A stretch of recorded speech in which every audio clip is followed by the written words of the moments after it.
Halo semuanya, selamat datang kembali di video analisa harian XAUUSD bersama Amandana, dan ini adalah analisa harian XAUUSD pada hari ini tanggal 25 Maret 2025, hari Selasa. Seperti biasa, jika kalian semua suka dengan videonya, jangan lupa like dulu videonya, subscribe bagi belum subscribe, hidupkan lonceng dan di-share ke yang lain. Oke, di sini saya mau kasih pengumuman dulu kalau semisalnya besok tanggal 26 tidak ada analisa. Kemudian di hari Jumat juga tidak ada analisa. Kemungkinan analisanya bakal ada lagi. Bentar, saya lupa ini. Oh, dari hari ini ya. Oh benar, dari hari besok saya nggak bisa ngasih analisa tanggal 26. Kemudian hari Jumat juga tidak bisa. Hari Seninnya itu Idul Fitri tanggal 31, berarti kita berjumpa lagi nanti di tanggal 1 April ya. Jadi supaya kalian tahu juga, besok saya nggak bisa ngisi, berarti sisa analisanya adalah nanti di hari Kamis ya, tanggal 27. Oke. Untuk hari ini bagaimana? Jadi kemarin kalau misalnya ada yang ngambil posisi buy atau sell, nah semoga kalian ada yang ngambil nge-sell ya. Nge-buy pun boleh karena ini kan masih di respect tuh 3004 sampai 3000 sekian. Ini sih kejadian malamnya ini drop jam 10 malam ya. Kayaknya gara-gara berita sih kemarin. Nah, kalau dilihat sendiri di sini manufacturing PMI-nya di sini turun lagi di bawah 50 ya. Walaupun data sebelumnya ini naik dari 51,6 ke 52,7, turun ke 49,8, tetapi dari segi services PMI-nya naik dari 49 ke 51, keluarnya 54,3. Nah, ini yang menyebabkan USD sempat menguat kemarin ya, karena kebiasaannya sih ya, masalah manufaktur itu hasilnya biasanya kurang bagus ya, sudah menjadi kebiasaannya sih. Jadi kalau selama suku bunganya masih tinggi dari sektor manufaktur itu pasti kurang bagus lah hasilnya. Tapi dari segi services ini kembali bergerak normal, sudah di atas 50 bahkan mendekati angka 55. Ini berarti dari segi sektor services mulai oke, sudah mulai bergerak normal. Itu yang menyebabkan USD menguat sedikit. Untuk nanti malam kita ada berita penting juga, yaitu consumer confidence dan juga new home sales. Untuk consumer confidence sih di sini diperkirakan masih turun ya, masih belum di atas 100. Karena di sini bisa dibilang tingkat kepercayaan konsumen mulai turun lumayan ya. Akibat ya masalah tarif itu, masalah takutnya terjadi resesi kemudian sebagainya. Jadi kalau selama consumer confidence-nya ini masih rendah, saya rasa dari tingkat retail, penjualan retail termasuk penjualan rumah, saya rasa itu masih kurang bagus sih hasilnya. Ini juga nanti ada new home sales diperkirakan ini walaupun naik ya dari 657 ke 682. Ini kita lihatlah nanti malam seperti apa, bagaimana tingkat consumer confidence dan juga tingkat penjualan rumah yang baru. Oke, hari ini bagaimana? Kalau dilihat sih sebenarnya ya, saya nggak mau ribet aja. Hari ini marketnya masih bergerakannya sama ya, tidak ada pergerakan yang signifikan ya. Jadi kalau ada yang saya bilang kemarin, kalau ada yang mau ngambil sell silahkan. Kalau ada yang mau ngambil sell di sekitaran 3030, sekitaran sini ya kan 2930 itu bisa. Kalau ditanya konfirmasinya ada atau enggak, di H1 nggak ada konfirmasinya ya. Kalau di M30 nggak ada konfirmasinya. Kalau dicari di M15 nggak ada, di M5 maksa banget sih. Jadi kalau dilihat di M15-nya pas banget kena di ujung dari supply-nya di sini ya. Pas banget kena di ujung di supply, kemudian marketnya langsung turun nggak pakai obat gitu kan. Dan sekarang apakah kita mau tetap buy atau sell?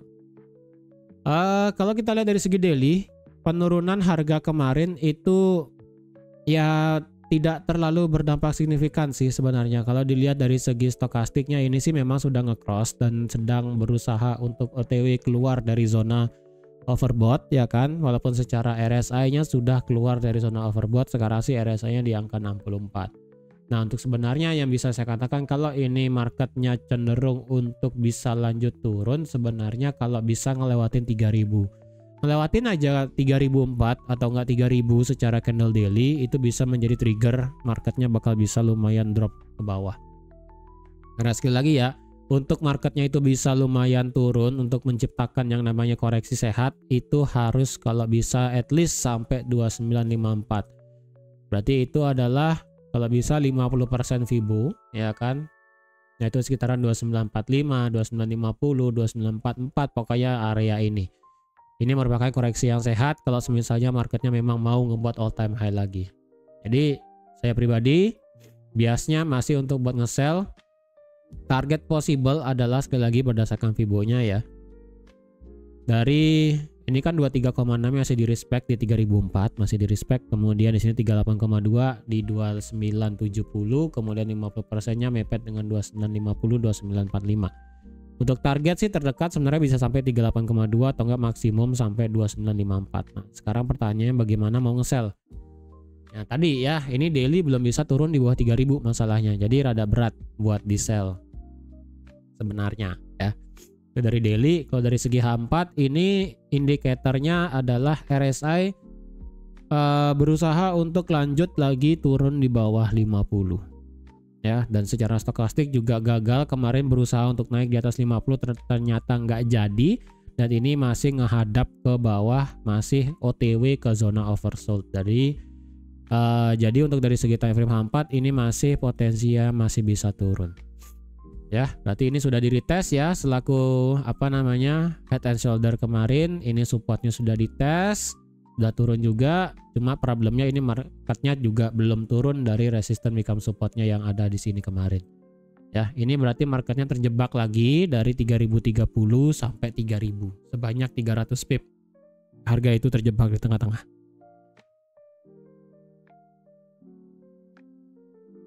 Kalau dibilang apakah sekarang mau nge-buy, ya ini sih mepet dengan area support ya kan, mepet dengan area support. Kalau mau kalian ambil buy boleh, kalau mau ambil sell tunggu di atas gitu kan. Kalau ngambil buy sekarang jujur di H4 nggak ada indikasinya sama sekali. Apakah ini malah peluang seperti terjadinya double bottom? Saya rasa nggak juga sih. Ya, ini saya rasa nggak bisa dijadikan sebagai double bottom. Kalau dilihat pergerakannya ya, kita lihat dari candle H4 nih. Ya. H4 ketika dia break di atas 3000, ini ciri-cirinya marketnya itu masih ogah buat naik ya. Yang dimana ini H4-nya 1 2 3 4 5 ya. Ada 5 candle H4, dibasmi hanya dengan 1 candle H4 merah. Sama dengan yang kemarin. Ini naiknya 1 2 3, 4 lah ya anggap, kemudian diturunkan dengan 2 candle H4. Jadi marketnya ini dipaksa naik, kayak didorong naik cuma perlahan-lahan, tapi in the end marketnya itu turun dan turun, potensial sih masih bisa turun. Jadi kalau saya rasa kalau scalping buy itu masih oke. Untuk jangka lumayan agak panjang dikit kayaknya sih ini masih bisa terjadi di retracement ke bawah sih, itu aja ya. Jadi ini H4 masih ada peluangnya buat naik, buat ngisi bensin sebelum lanjut drop lagi ke bawah. Secara H1 kalau dilihat marketnya di sini ya, secara H1 sih di sini ya 3016 ya, sama kayak kemarin ya. Berarti angka cantiknya sekarang 3016 nih. Ya, 3016 menjadi angka cantiknya yang ada di time frame H1 dan juga M30. Jadi kalau ada yang mau ngide ngebuy silahkan tunggu di atas 3016. Kalau ada yang nge-sell di 3016 silahkan tunggu konfirmasinya aja. Entah itu terjadi rejection lagi di sini kalian nge-sell, ataupun semisalnya break di bawah 3000 itu nge-sell boleh. Target sampai 2985. Ngebreak aja di bawah 2985 secara H4 ya. Ini H4 2985. Kalau secara H1 itu adalah di harga saya kasih ini ya 2982. Jadi ini adalah dua area yang menjadi percampuran antara H1 dan juga H4 ya.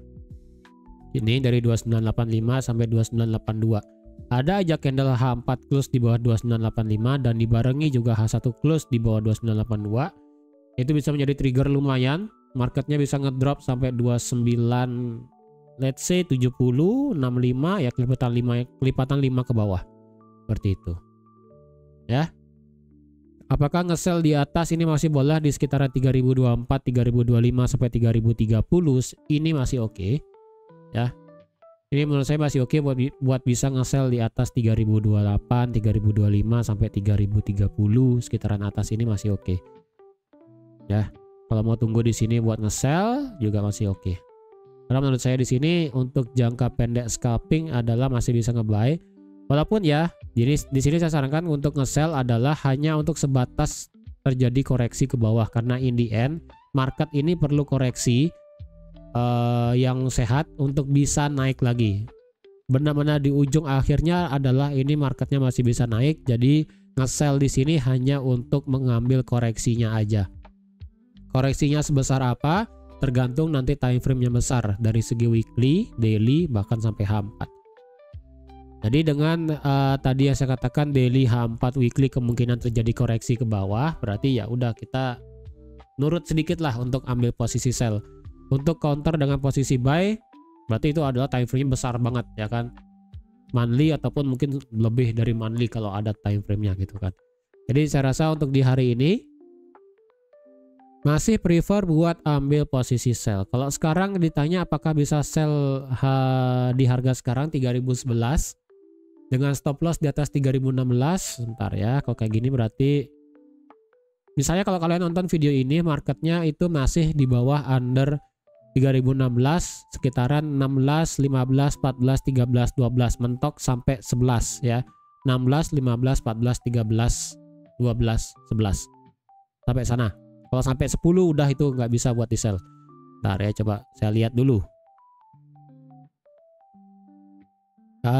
Untuk sekarang, sorry ya, ini kondisi badan lagi kurang fit di sini. Time frame M15 kalau dilihat